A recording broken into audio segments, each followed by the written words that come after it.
Today's Thursday, November 14, 2019. It's my birthday. Coming up on Roland Martin Unfiltered, Deval Patrick, former governor of Massachusetts, he jumped into the race for president. What the hell is he thinking? Speaking of what the hell are they thinking, NFL is saying Colin Kaepernick has a tryout or workout on Saturday. That's the only day they will allow it to happen. Is this a BS PR move by the NFL? Mike Espy files to run for the United States Senate in Mississippi. Also, Colorado police officers would not be charged in the shooting death of a black man in the back. Also, Syracuse University students hold a sit-in to protest racism on their campus. Also, accused murderer Ray Jefferson Cromartie has been executed in Georgia, even though his attorneys say they have evidence to prove he did not commit the crime. Folks, it is a jam-packed day. It's time to bring the funk on Roland Martin Unfiltered. Let's go. He's got it. Whatever the miss, he's on it. Whatever it is, he's got the scoop, the fact, the find. And when it breaks, he's right on time and it's rolling. Best believe he's knowing. Putting it down from sports to news to politics. With entertainment just for kicks, he's rolling. It's on go, roll, y'all. It's Roland Martin, rolling with Roland now. He's funky, he's fresh, he's real, the best, you know he's Roland Martin now.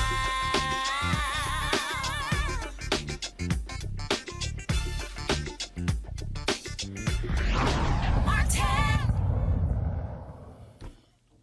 Now, we were losing Democratic candidates. Now, we're adding candidates. A couple days after former New York Mayor Michael Bloomberg signaled he is going to be entering the Democratic race, former Massachusetts Governor Deval Patrick, he decides, what the hell? I'm going to run. Here's the announcement he dropped today on Twitter. Hi everyone, I'm Deval Patrick. I used to be governor of Massachusetts, but that's not where I started. I grew up on the south side of Chicago. I lived there with my grandparents, my mother and sister in our grandparents' two-bedroom tenement, some of that time on welfare. And still, my grandmother used to tell us we were not poor, just broke, because broke, she said, is temporary. Through the love and support of family, great teachers, adults in the neighborhood and in church, I learned to look up, not down, to hope for the best and work for it. I was the first in my family to go to college and law school, and have had a chance to work in government, in nonprofits, and in business. I've had a chance to live my American dream. But over the years, I've seen the path to that dream gradually closing off bit by bit. The anxiety and even anger that I saw in my neighbors on the south side, the sense that the government and the economy were letting us down, were no longer about us, is what folks feel all over America today in all kinds of communities. I admire and respect the candidates in the Democratic field. They bring a richness of ideas and experience and a depth of character that makes me proud to be a Democrat. But if the character of the candidates is an issue in every election, this time is about the character of the country. This time is about whether the day after the election America will keep her promises. This time is about more than removing an unpopular and divisive leader, as important as that is, but about delivering instead for you. So in a spirit of profound gratitude for all the country has given to me, and with a determination to build a better, more sustainable, more inclusive American dream for the next generation, I am today announcing my candidacy for President of the United States. Come be a part of this. We will build as we climb, to welcome other teachers and learners, other seekers of a better way and builders of a better future. This won't be easy, and it shouldn't be. But I'm placing my faith in the people who feel left out and left back, who just want a fair shot at a better future, not built by somebody better than you, not built for you, but built with you. Now let's get started.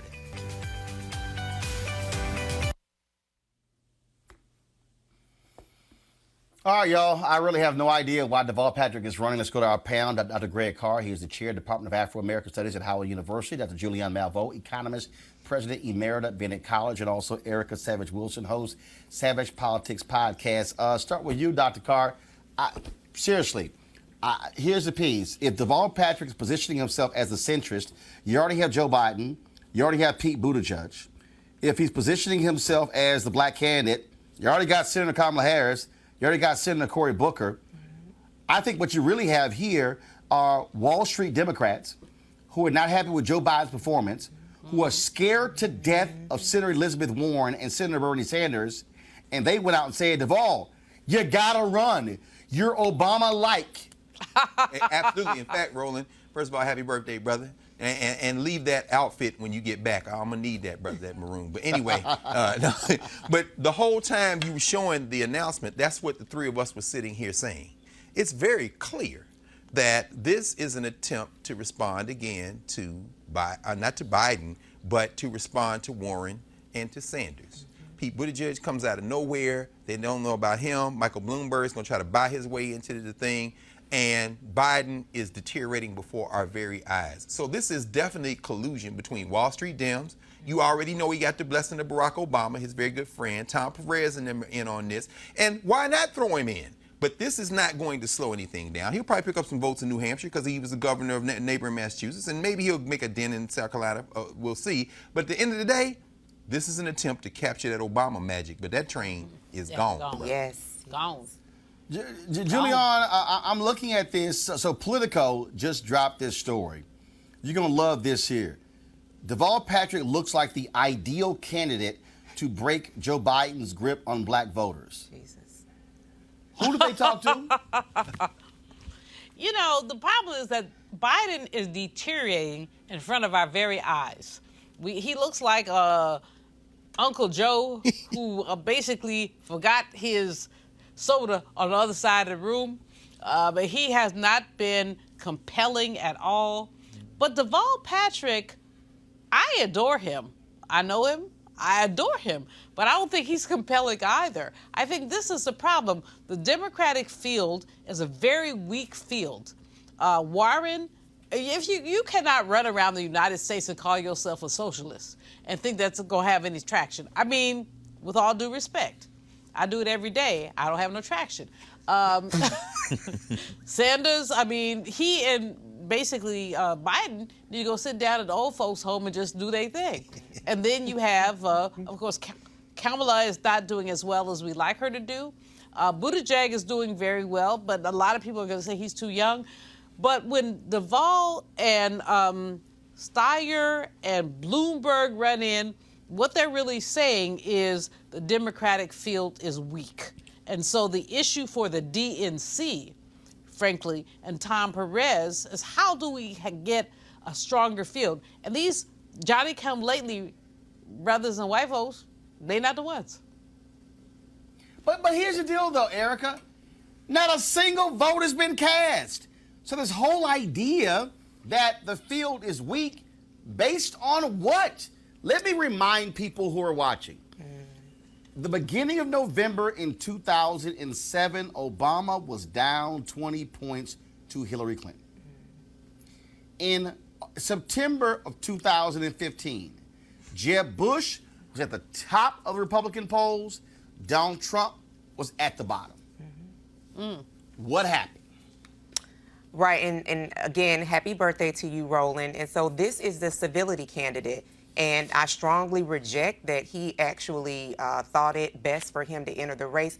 And so here's the other thing. A person that's managing $400 million with Bain Capital, that is not something that the everyday layperson can relate to.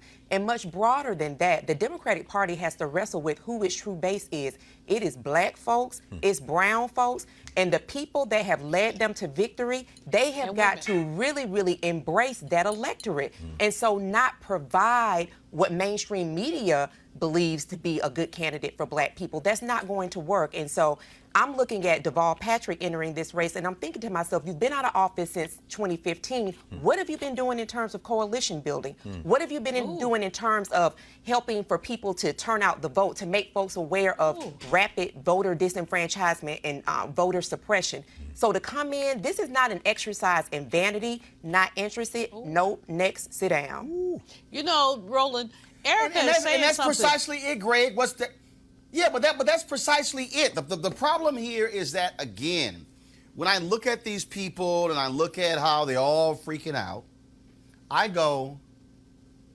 no vote has been cast. Right. 2, the real issue here that we need to deal with, the real issue is that Wall Street Democrats, corporate Democrats are freaking the hell out because they don't want Elizabeth Warren or Sanders to change their way of life. That's exactly And right. the real reason they're freaking out is because they are afraid that Sanders or Warren, they're going to beat Biden. That's right. But to Erica's point- This whole Deval Patrick deal, but hold on, I'm not done yet. Deval Patrick has issues.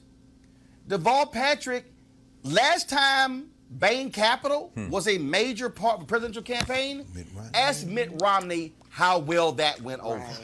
I'm sorry. Right. Where the Democratic Party is in 2019 and 2020 Right. does not align with somebody who went to Bain Capital and then somehow you think, and again, I know his record. Yes, he grew up in public housing in Chicago, but to Erica's point, and I interviewed him at the NAACP last year, and I asked him was he going to run for president, and he did not do any coalition building. Yes, he went out there and he raised some money for Black Voters Matter. He did some of those things, but he did not create a national infrastructure. And you just can't jump in the middle of November and think, presto, I'm going to be at the top of the ticket. Right. Well, I think, You know, Roland, you cannot make chicken salad out of chicken spit. But what I mean by that, Erica's point is really right on. He, Steyer, a bunch of folks have not done the groundwork. They're just jumping in there, Bloomberg, because they have money or they have name recognition. It's not going to work. What it does, I'm basically petrified at the impact this has on 2020 in terms of the fact that we want to get the orange orangutan out. And so if you have, I mean, Deval Patrick's a great guy. He's amazing. But that doesn't mean he's a candidate for president. And we have to really look at how we're dealing with this. You're right about the calendar. You're right about the fact that, you know, in 2016 or 2015, President Obama, Barack was way down. We're looking at a number of other things. But at the end of the day, what I'm looking at is November 2020. well, and also, But here's the just deal, though. But here's the deal, Greg. I'm not worried about November 2020 because you can't get to November 2020 until you deal with Iowa, then New Hampshire, then Nevada, then South Carolina, then Super Tuesday, and on and on and on. And so the reason there is a primary is to run. I just don't think him jumping in the middle of November that you're going to be able to raise the money, you're going to be able to meet on the debate stage, and all of a sudden you're going to change the game. I just don't see it. And so, hey, I'm sorry, you should have got in February. And I know, Greg, his wife was ill. Now she's doing better. Yes. But the reality is the race is set. The field is set. We're winnowing. You're seeing Tim Ryan, he dropped out. Delaney should drop out. Sestak should drop out. Bullock should drop out. And then you keep going. Klobuchar's probably going to stick around to after. She's going to wait to see what happens with Iowa. But to think that we were narrowing the field, and Castro, he can't raise enough money to get on the debate stage next week in Atlanta. So what, all of a sudden, Patrick is going to buy his way onto the stage like Tom Steyer did? Sorry, Greg, ain't buying it. interesting, and you know, of course, between you and Erica, I mean, between you covering politics for many years and Erica's political, strategy and knowing how these things work, maybe I'm being naive about this, but it seems to me that everything changes between each 4-year electoral cycle over the last 20 years. You see the disruptive effect of technology, the disruptive effect. So Bloomberg is just saying, I don't even need to be in a debate. I have name recognition, as you heard Jan say, Dr. Malvo, and I got money. So if I get to California, but it's interesting thinking about something Angela Rye when she asked Elizabeth Warren last week, what kind of black people do you want in your cabinet? Which I don't know if it was necessarily a good question to ask. I mean, who knows, But the one name she put out was Deval Patrick. Now, mind you, these two are friends. Obviously, they work very closely together. Is Deval Patrick, first of all, did she know? She probably did. that this guy was going to jump in. No. He What said you trying to today, but hold on one second. Yes, sir. One second. He said today that he made a very uncomfortable phone call last night to Senator Elizabeth Warren. And I will say this, Greg, to your point. I think Deval Patrick jumping in just took himself off of any VP list. Well, that's very interesting. You said that's why I said, Roland, because I'm wondering if this might be an attempt to gesture toward those Wall Street Democrats so that two things. Number one, please don't let it be Warren or Sanders. And then the backup plan is, if it is Warren or Sanders, can we get somebody at the bottom of that ticket to reassure the Jamie Dimons of the world and the folks around here who want to look like they're really liberals, but in fact are capitalists? Come on. So I'm just wondering if Devin Patrick could be auditioning for that second slot. But you know, Greg, the problem is that Democrats... Hold on. Julian, 1 second. You already have that candidate. You already have the black guy who is loved by Wall Street. Sure. Senator Cory Booker. Yeah, but so again, that's true. I'm just trying to understand. I'm trying to understand what lane does Deval Patrick sit in? What lane does he feel that's missing? I don't see it. Well, Roland, here's my thing. Democrats have a choice. You can do neoliberal politics as usual, which would be Buttigieg. It would be probably Cory, and then you could do, you know, what I call it, a dream thing. How do we change the structure of the economy? Now, while me, myself, and I, and a bunch of other black economists and other people will love to change the structure of the economy, we're also realists. Excuse my language. This spit ain't gonna happen. Not in 2020. So that's you know, do you vote your dream or do you vote reality? And then if you vote reality, what is your reality when you have two doddering old white men who can't hang up their side in the debate, when you've got, you know, a gay brother who I think he's really great, but I mean, we got to go through the South. You got Elizabeth Warren. Are we ready for a woman? So this is why I think Deval and Bloomberg have gone in. But going in doesn't mean anything except for confusion on the Democratic side. No, here's the deal. I think the Erica last point here, this is going to be sorted out very simple. I think what's going to happen is, I think, first of all, Michael Bloomberg is trying to run. Remember, there was a candidate who once ran who skipped Iowa and New Hampshire and Nevada and South Carolina, and he said, I'm going to focus on Super Tuesday. Florida is my focus. And who had name recognition, who's able to raise money. Rudy Giuliani, and got his ass whooped. Okay, so let's remind you of that. Got his ass whooped. Two. Here's the deal. Tom Steyer is a billionaire. Tom Steyer bought himself on the debate stage. Ain't nobody talking about Tom Steyer. Okay? Three, and the last point. So you think Deval Patrick is all of a sudden going to pull black voters away from Biden? Okay, in South Carolina. Okay, show me the proof where Deval Patrick has significant name recognition among black people. Erica, this ain't that hard to figure out. It isn't, and I would even say, show me someone who would be able to tell you what state he was governor of for 2 terms. So, I mean, let's be very clear that it is late in the race, but we do have the holidays to go through where there's definitely going to be some really good discussion. I'm hoping around family members about the race and absolutely voting. But again, my question goes back to what have you been doing in the interim? And so if you don't have receipts on coalition building, the social impact kind of hedge fund management does not work for me.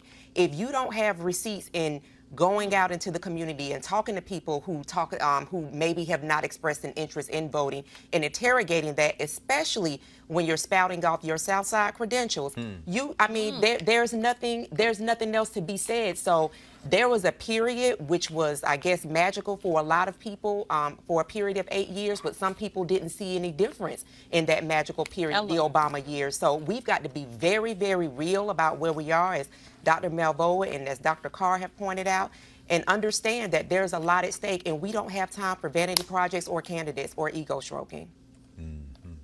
All right, y'all. Speaking of somebody jumping into the race, Senator Mike Espy has announced that he is going to be challenging the woman who he lost to in 2018 for Cindy Hyde-Smith. Remember, he lost to her, but he says he's going to challenge her again in the rematch in 2020. Here's his announcement.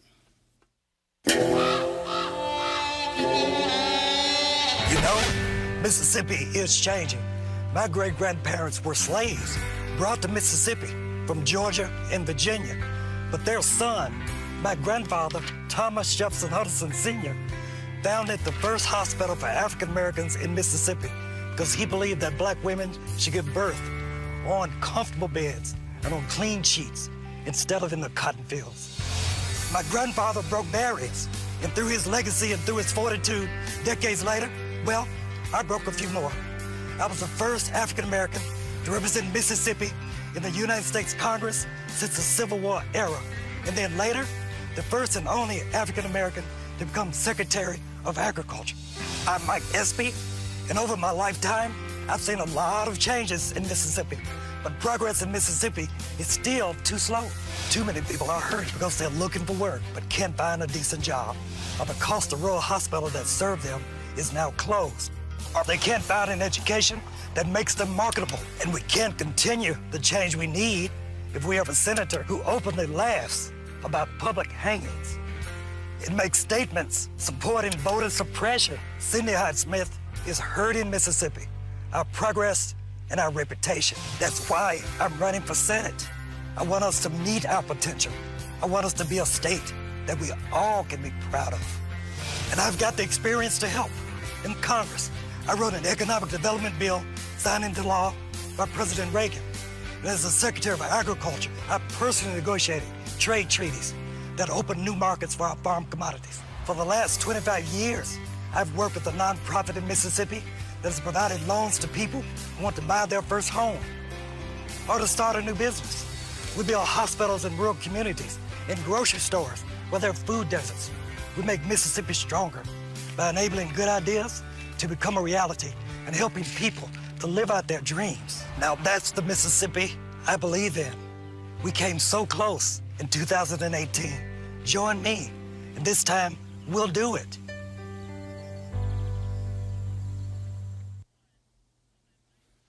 Erica, that last line there, we came so close. Here's the thing that I think we have to understand, and I was in Mississippi when Mike Espy was running against Cindy Hyde-Smith. You look at the totals, he lost by less than 70,000 votes. And the reality is there were a significant number of black people and poor whites who are flippable, if you will, who did not vote. Reverend Dr. William Barber has been saying for the longest to Democrats, you're never going to win unless you compete. Yes. You have to go into these places and register them. Yes. You just saw the Democrat win in Kentucky, who beat a Tea Party candidate for governor. And so there are people out there who say Mike Espy has no shot. Mike Espy has a shot if they're able to get black folks to vote their numbers in Mississippi. That way is a shot, Erica. Absolutely. And again, a message to the Democrats. Register people to vote. When I look at data, and when I'm looking at this man lost by 8 points, one of the things I was just sharing with Dr. Malvo and Dr. Carr is that he never should have stopped running, because now he's got to re-engage the electorate all over again. And so I don't believe that any state is not flippable, because where there are black folks, where there are people of color, that means that we are deep, we have saturated, and all it really calls for is a conversation and engagement and actually registering people. I have been there, I have done the work, and I know that it is possible.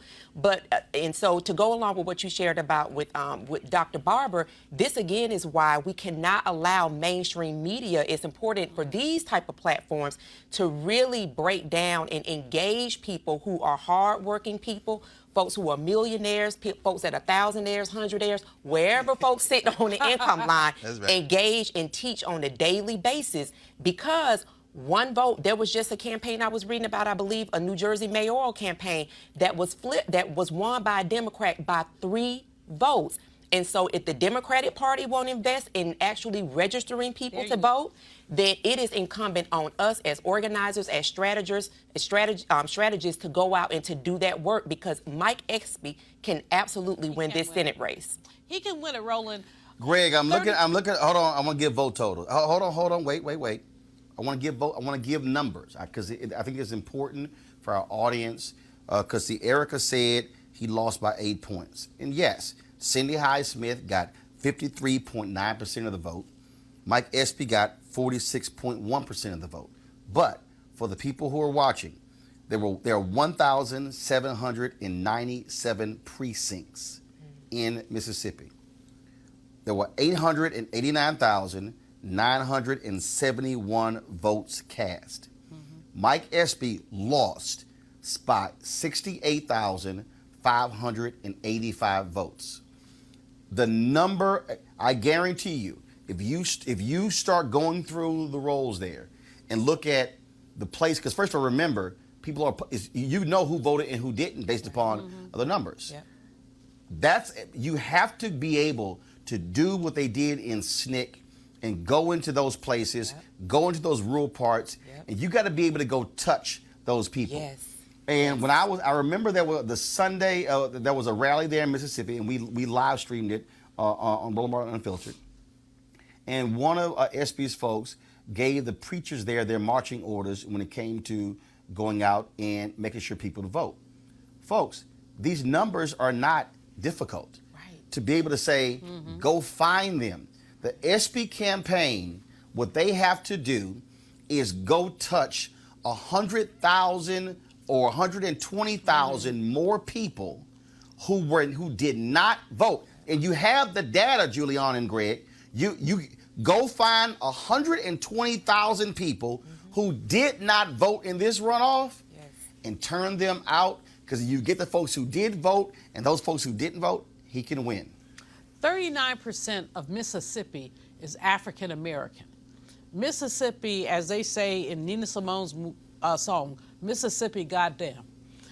African American people in Mississippi have to own this race. That's the only way that it's really going to happen, because obviously in the last race, as Erica has said, people stayed away. People were afraid. Cindy Hyde-Smith is the worst kind of white trailer trash, and forgive me, white trailer trash who would go to a lynching. I'd go to a hanging if they invited me.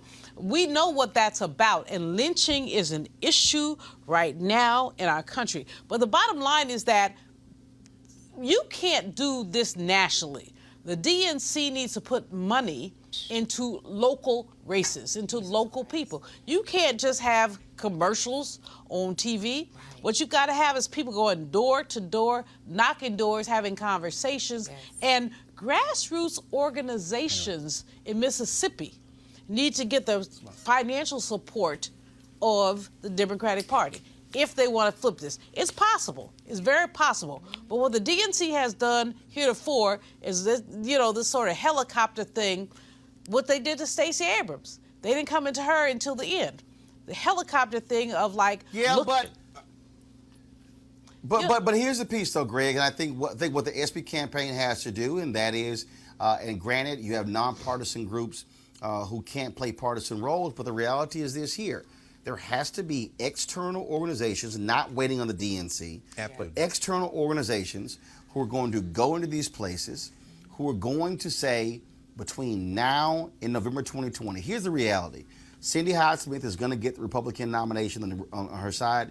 Espy will get the Democratic side.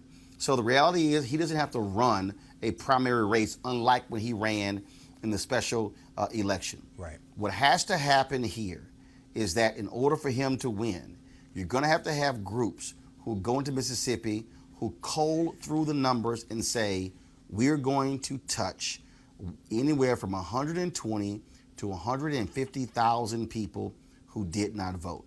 No, it's going to happen. It's going to have to, and also what Democrats are going to have to do, and Reverend Barber said this, and we were there in Mississippi when we actually broadcasted right here. They are going to have to learn to go talk to broke-ass white people. Sure. Democrats, white Democrats, are going to have to stop being scared of their own folk. They're going to have to go in Mississippi, Greg, and tell broke-ass white folks, y'all don't have rural hospitals. Y'all education is bad.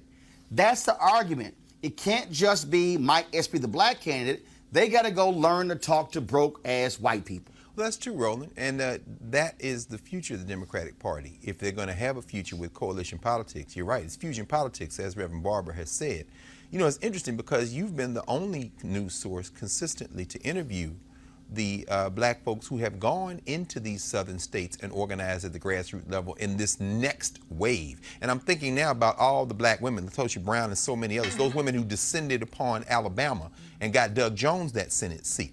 At this stage, sitting here, and you're right, Eric, and we were all sitting here talking, and when the ad came on, I heard that twang of the guitar. I said, oh man, here we go. But I think Mike Espy might actually have heard some of the logic that you just laid out. Why? Look at that ad. He starts it in black and white. He runs toward his African American roots in Mississippi. Although I'm tired of this, I'm the children of slaves. You know, you're children of Africans who were enslaved. But that's okay. That's neither hard. Right. But what I'm thinking is that the longer that video played and then went into black and white, I'm thinking about a daughter of Mississippi who ran in nearby Georgia, Stacey Abrams, who, if you run toward the fact I'm black, I'm not gonna pretend like I'm not. I'm black in Mississippi. It almost began to emerge with the power of what Fannie Lou Hamer and them were arguing with the Mississippi Freedom Democrats. I am black, that ain't gonna change. You may not like me, but you ain't got no teeth and you need a hospital. If you run toward that, the way you're saying, that's the kind of fusion politics William Barber's been pushing in North Carolina and beyond. I'm gonna stop apologizing for being black. I'm gonna step you. So these white folks in the Democratic Party, yes, they need to target the poor whites, but finally I'll say this, with that kind of attitude, in a state that's 3 million people, as you said, almost 1,800 districts, and if you do the math, it's roughly less than 2,000 people per district. A quarter of the people in Mississippi are under the age of 18. Who knows how many of those young people will be voting eligible by 2020? You can not only flip that state, I'd argue that he's more competitive in Mississippi with that strategy than Doug Jones is in Alabama running against Jeff Sessions. Come on. Ooh, Come ooh. on. Come on. And I think that's really powerful, I agree. Greg, because and what again, you cannot, right, Greg, run away from who you are. But more importantly, what you have to do is look folks in the eye and say, look, you may not like my skin. That's right. But I'm telling you right now, your ass broke and them black folks broke, and both of y'all, you know what that means? Both y'all broke. Yep. And again, that's a winning strategy. The problem in the South has been the Democratic Party's reluctance by saying we're just going to write it off. We got no shot. Right. But you're guaranteed to have no shot if you never go in. That's right. That's right. You know, Roland, That's right. Reverend Simple as Barber that. has been laying Real quick. But he's been laying it out about the Southern strategy. And what we've got to deal with is the racism that so many white folks are simmered in, but the economic reality that they have as low wages as black folks do, they have as much access to health care, which means none, as black folks do. Right. And so that's a conversation that has to be had. But again, though, I said this to President Obama directly with his Affordable Care Act. I'm like, stop going to Ohio and Virginia and touting the Affordable Care Act. I said, go to the brokest, whitest, poorest, sickest county in Mississippi. Led by a Republican. And then go to the same one in Alabama and look them white folks in the eye and say, I passed this bill for you. At some point, you got to look broke-ass white people in the eye and say, look, you can vote on abortion if you want to. You can vote on a Second Amendment you want to. But neither one of them going to take care of your wife when she gets sick. Come on. But closing your rural hospital and not expanding Medicaid, it will. Yes. That's what they got to do. Got to go to a break. We come back. NFL is organizing a workout for Colin Kaepernick. Is this a big PR stunt? We'll discuss next on Roland Martin Unfiltered. You want to check out Roland Martin Unfiltered? YouTube.com/Roland S. Martin. And subscribe to our YouTube channel. There's only one daily digital show out here that keeps it black and keep it real. It's Roland Martin Unfiltered. See that name right there? Roland Martin Unfiltered. Like, share, and subscribe to our YouTube channel. That's youtube.com/Roland S. Martin. And don't forget to turn on your notifications so when we go live, you'll know it. All right, fam, it's almost that time. The holiday season, of course, is, for many of us, the favorite time of the year. Now, whether you celebrate Halloween, Thanksgiving, Ramadan, Christmas, Kwanzaa, New Year's, all of these, of course, from October to the end of the year, this is when you think about spending time with the people you love the most.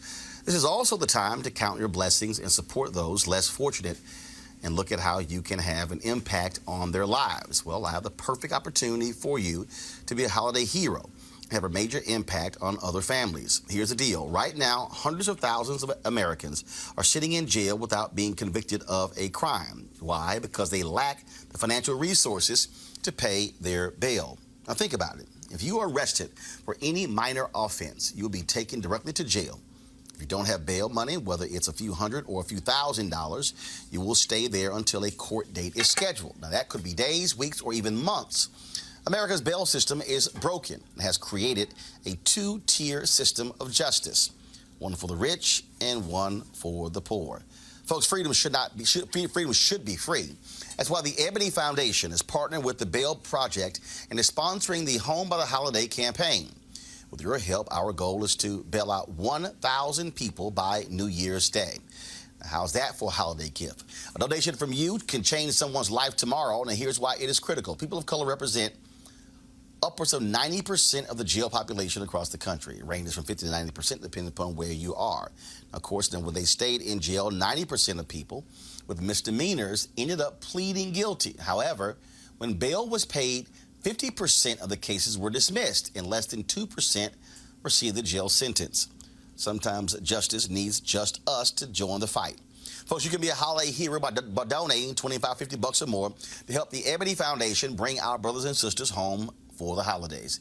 To donate, go to homebytheholiday.com. It's HOMEBYTHEHOLIDAY.com. And of course, the Ebony Foundation is tied to Ebony Magazine. And so we certainly appreciate the work that they're doing to assist those who are most in need. All right, folks, on Saturday, Colin Kaepernick is going to get a tryout in front of NFL teams. This is sort of weird, Erica, because Colin Kaepernick had tweeted that the NFL contacted his representatives about this workout. Okay, so here's the problem with this workout. Normally in the NFL, if a team wants to bring a player in, they bring them in on a Monday or Tuesday to do a workout. Saturday is an actual travel day. It's a day where people are getting ready for Sunday games. And so Kaepernick said, well, okay, we want a list of the people who are going to be at the workout. NFL said no. All right. Also strange. This is the way he tweeted. He said, I'm just getting word from my representative that the NFL league office reached out to them about a workout in Atlanta on Saturday. I've been in shape and ready for this for 3 years. Can't wait to see the head coaches and GMs on Saturday. Then they said that, well, his people said, well, look, we want to know, are all 32 teams going to be there? So apparently the NFL, Erica, says they're going to record the workout and the interviews and then send them to all teams. This is strange because Kaepernick's people said, why can't we do this on a Monday or a Tuesday next week? They said, nope, it has to be this Saturday. Right. I'm not understanding this. Yeah, I was just as baffled. And what I thought was so interesting is I thought to myself, well, why Atlanta? So that will be held in Atlanta on Saturday. And again, to me, it just really goes back to what are we supporting? I just don't know that the NFL has really lost a lot of traction in way of dollars. And I don't know if this is a way for them to actually connect their social justice work to say that they did afford an opportunity to Colin Kaepernick. So I would just say for people, this is really an exercise in critical thinking, just to keep your eyes and your ears open, because to schedule, Colin has not stopped working out in 3 years. And so for those who have had the critique of, well, he's made money, he should just go somewhere and sit down. Listen, this is what this man has been preparing for his entire life. And I support him continuing to fight for him to be able to have a job and challenge anyone else who has either a terminal degree like my colleagues here, or someone who has had a life work invested, that someone says that, well, because of something that you have stood for, then that's something that we don't support. And so now you're out of a job, not just with us, but with everyone else that's in that particular organization. I will argue for them to take a look at it from that vantage point. But going back again to everyone just really paying attention to this, to me, this is high-level blackballing again.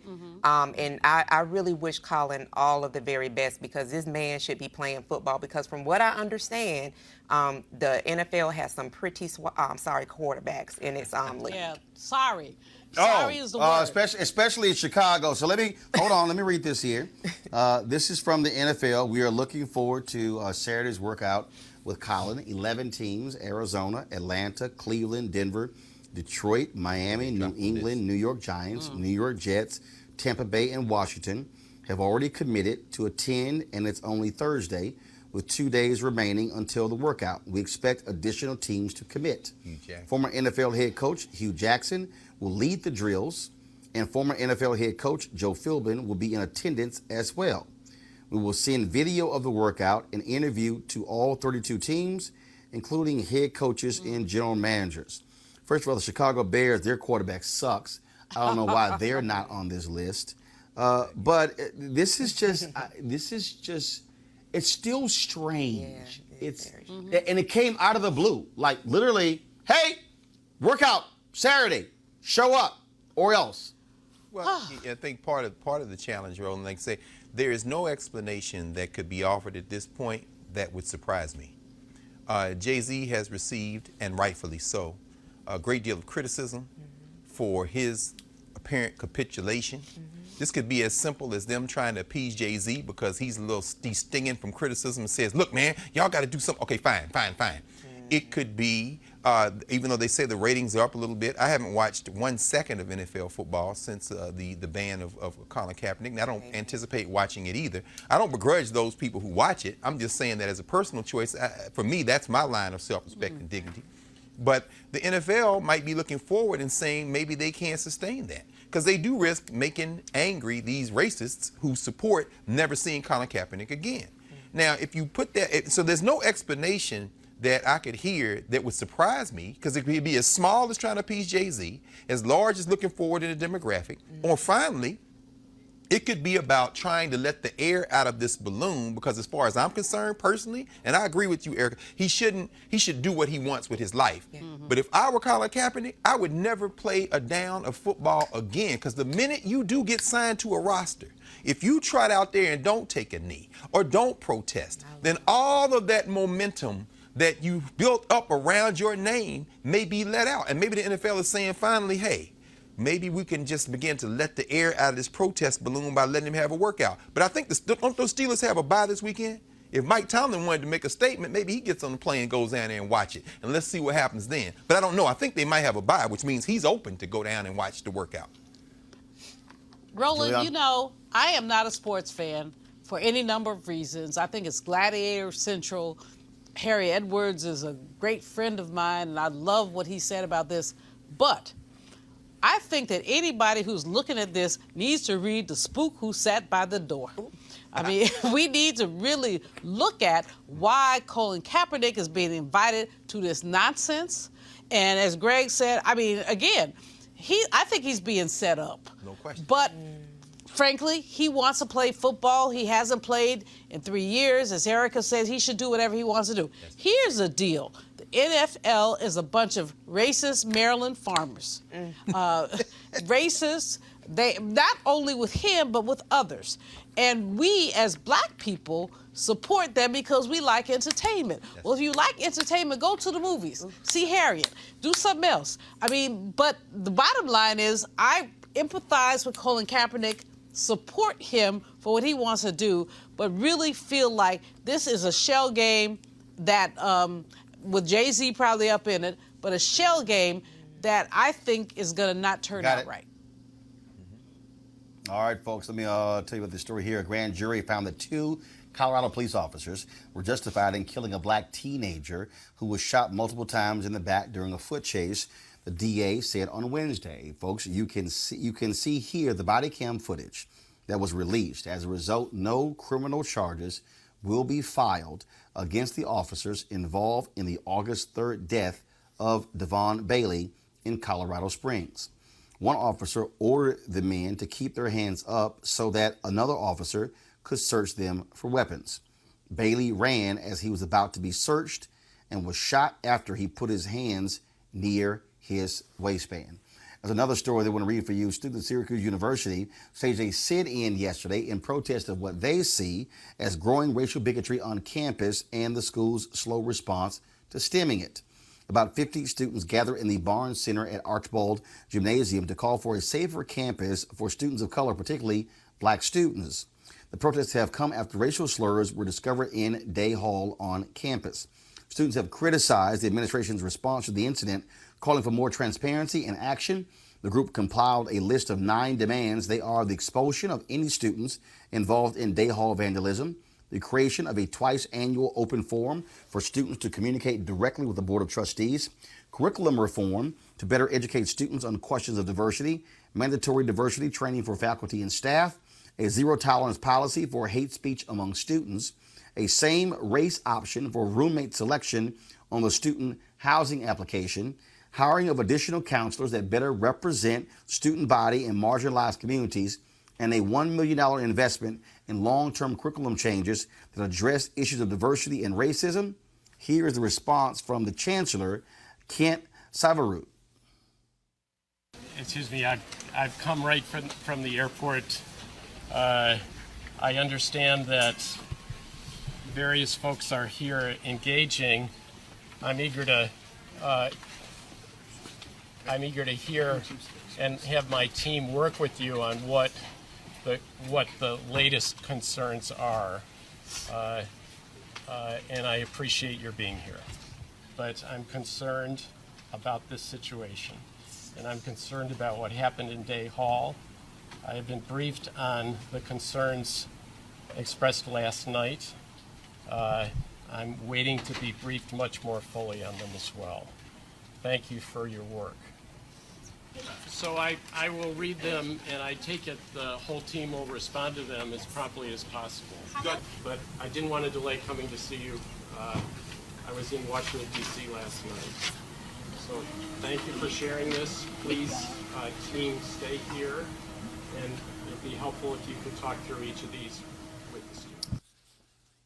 Julian, we have seen black students in other campuses stand up in protest. At Missouri, they had a massive protest that was joined by the football team. In fact, that protest had a significant impact on donations, and it caused a steep drop in enrollment at the university as well. Your take on these students using their First Amendment rights to get the attention of the university? I think that the president's comments were weak. I think that they were not embracing of the students. I think that that's extremely important. As a former college president, I understand that presidents are always sitting between a rock and a hard place. But here's the deal.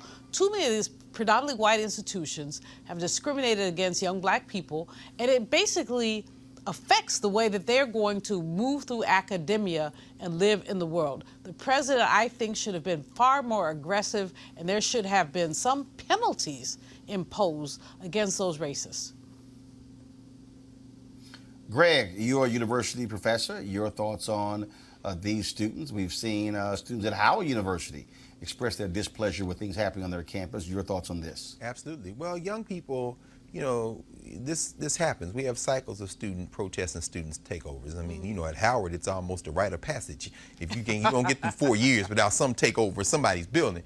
But in the case of Syracuse, as I was watching that and we were reading it, thinking about, you know, Jim Brown, Ernie Davis. I mean, I think part of the reason that chancellor is there because he does not want a repeat of what happened at Missouri, where you begin to see the cash cows of these big schools, namely the black and brown athletes, these women and men who play basketball in Syracuse's case, decide they're going to join in. But you know, finally, I think it's very interesting to see the fact that our young people are certainly not lacking in courage, not lacking in their ability to speak up and speak out. But what we seem to be suffering from now more than ever is a lack of an intergenerational connection where are the black alumni at Syracuse at this point? And I'm thinking now particularly about brothers who I know will have something to say about this, like Etan Thomas, who is not shy about this at all. When Etan found out about this, he'll have something to say. And Etan was the all-star basketball player for Syracuse. But that might lead to everybody from Donovan McNabb. I'm just thinking about the players at Syracuse who were alumni, and then other alumni, this chance to probably get off that plane and went straight to that protest because he can see past today to what might unfold tomorrow if they don't address these young people's issues. Now, and Erica, don't forget, and I interviewed a couple of them. There was a group called the Syracuse 8 in 1970. Actually, it was 9 members of their football team walked out of a spring practice to protest racial discrimination on campus. They were called the Syracuse 8, but there were actually 9 players, and they shared their list of, according to the story, had a list of grievances, wanted a more diverse coaching staff as well. And so it's not like Syracuse does not have a history. And it's interesting about this because Syracuse was supposedly to be a racially diverse school, of course, signing Ernie Davis, signing Jim Brown. They were very well known for signing black talent. Ernie Davis went on to become the first black Heisman Trophy winner. But, you know, so there's a history here of black students protesting at Syracuse. Absolutely. And just listening to Dr. Malveaux and her expertise and listening to Dr. Carr and then reading over the demands that the students have, it is no wonder that attendance for HBCUs are on the rise. And so I say to those students, continue to fight and to stay consistent. And as you talked about and Dr. Carr talked about that intergenerational piece, to really study and look at those individuals. You just did a roll call to look at those individuals and to reach out to an Etan Thomas, to reach out to those folks who are a part of the alumni base for guidance and then for support as well, because this is not just important for the now. This is, as you just said, it is important for down the road. So I really do champion the courage of those students, as Dr. Carr said, but to also that it is, and I believe Angela Davis said this about a week or so ago, is that the beauty of this generation now standing on shoulders is that they can see forward into the future. So they have this ability. So to not discount, don't give that away. Don't allow entertainment and all these other things to really steal away from that, to compartmentalize and to think about those that are to come after you. You know, the alumni thing is really important. Hold on one second. I want to give people this here. So give you this title, folks. The book is called Leveling the Playing Field, The Story of the Syracuse 8 by David Mark. And so, again, those players were honored by the university in 2006, given their Letterman's jacket because they were kicked off the team. They were allowed to keep their scholarships. 8 of the 9 graduated, but they all lost out on pro careers. As a result of being booted off the team. The university did later find there was widespread racism at the university. They allowed students to wear their hair longer, to wear African garb as well. But again, it'd be very interesting to hear what the Syracuse 8 has to say about these students today. Julian, real quick before I go to my last story. Alumni are extremely important to the fundraising effort of universities. It's not, I'm happy that Greg and you talked about the intergenerational thing. Folks need to reach out to the alums because there have been a couple colleges where black alums have said, we ain't giving no more money until you deal with these black student issues. Right. And that can happen. All right, folks. Also, last night in Georgia, Ray Jefferson Cromartie was pronounced dead at 10:59 p.m. after a lethal injection at the Georgia Diagnostic and Classification Prison in Jackson, Georgia. The state's Department of Corrections said. Now, Cromartie was convicted of the 1994 killing of Richard Slice at a Thomasville convenience store. But his lawyers recently had appealed for DNA testing of evidence they say could have exonerated Cromartie after a new statement from one of the men involved in the robbery. But the state refused to test that weapon to see if Cromartie's DNA was on it, and so justice denied continues. Folks, I am actually not in the studio today. I am in Washington, D.C. In a moment, I'm about to go give a keynote speech to the African American real estate professionals, their 16th annual awards. And so I'll be speaking to them about building and sustaining economic prosperity. And so I look forward to chatting with them in just one moment. Let me thank our panel for being there as well. Again, today's my 51st birthday. My parents in town. Y'all saw my Instagram page. My mom, Happy of course. birthday to you. Look, my mama baked professionally for 30 years. Yes, sir. And so she had to bake a cake. Oh, yeah. Let's just be real clear. Let's just be real clear. I was in Cabo, of course, for Life Lux Jazz Festival, and I sent a note saying, "Now you did get them ingredients right."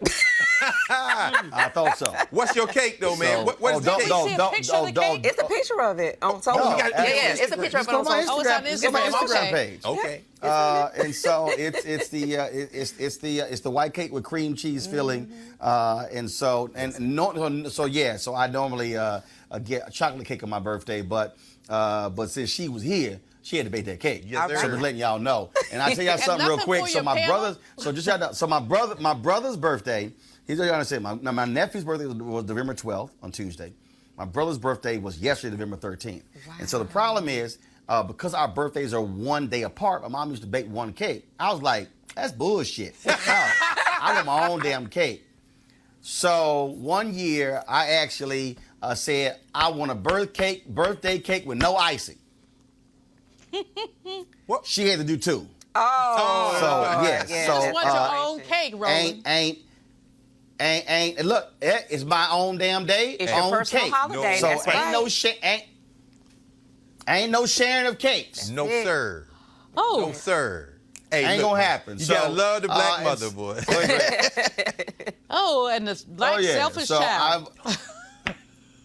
No, baby, no. There ain't no black selfish child. That's called a black child who is specific with one's requests. Yes, sir. Okay. That's how it is. Yes, sir. And plus, if you living in my house in Texas rent free, damn it, I want to see that cake. Okay, all we're right, not y'all. going there. All right. All right, Oh, Roland yeah. Martin.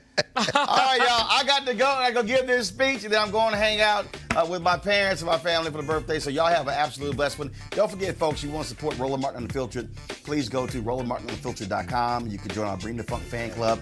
Every dollar you give goes to support this show and what we do.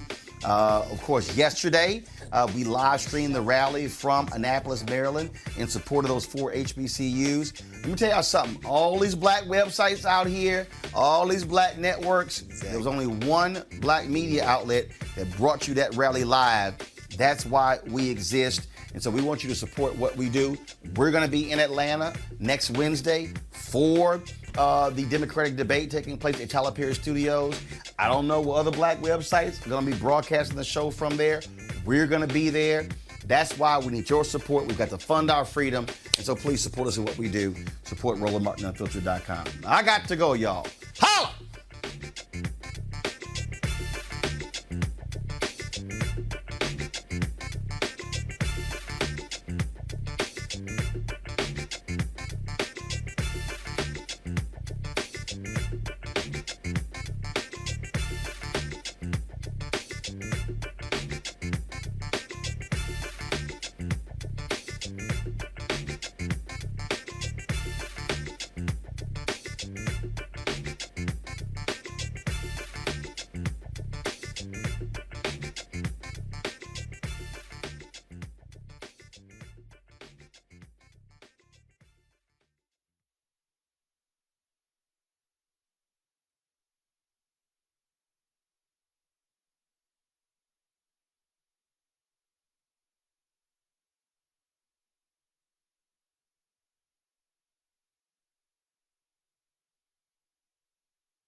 Hey fam, I want you to like, share, and subscribe to our YouTube channel, youtube.com/Roland S. Martin. And don't forget to turn on your notifications. Martin. You want to support Roland Martin Unfiltered? Be sure to join our Bring the Funk fan club. Every dollar that you give to us supports our daily digital show. There's only one daily digital show out here that keeps it black and keep it real as Roland Martin Unfiltered. Support the Roland Martin Unfiltered daily digital show by going to RolandMartinUnfiltered.com. You can make this possible. You want to support Roland Martin Unfiltered? Be sure to join our Bring the Funk fan club. Every dollar that you give to us supports our daily digital show. There's only one daily digital show out here that keeps it black and keep it real as Roland Martin Unfiltered. Support the Roland Martin Unfiltered daily digital show by going to RolandMartinUnfiltered.com. You can make this possible. You want to check out Roland Martin Unfiltered? YouTube.com/Roland S. Martin. And subscribe to our YouTube channel. There's only one daily digital show out here that keeps it black and keep it real. It's Roland Martin Unfiltered. See that name right there?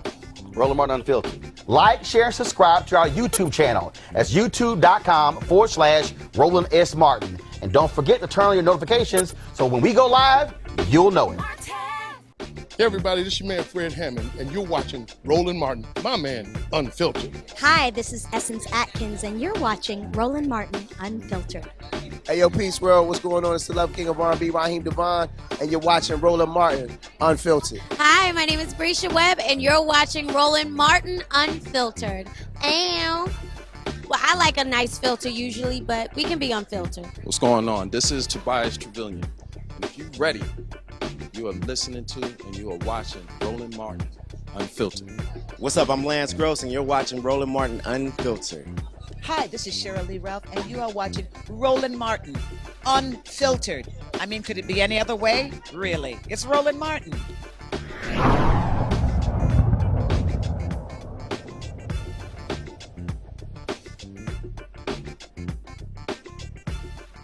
You want to support Roland Martin Unfiltered? Be sure to join our Bring the Funk fan club. Every dollar that you give to us supports our daily digital show. There's only one daily digital show out here that keeps it black and keep it real as Roland Martin Unfiltered. Support the Roland Martin Unfiltered daily digital show by going to RolandMartinUnfiltered.com. Our goal is to get 20,000 of our fans contributing $50 each for the whole year. You can make this possible. RolandMartinUnfiltered.com. Hey fam, want to check out Roland Martin Unfiltered? The blackest show on all of digital, cable, and broadcast. Check out our audio podcast. There's only one daily digital show out here that keeps it black and keep it real. It's Roland Martin Unfiltered. Press play. Martin.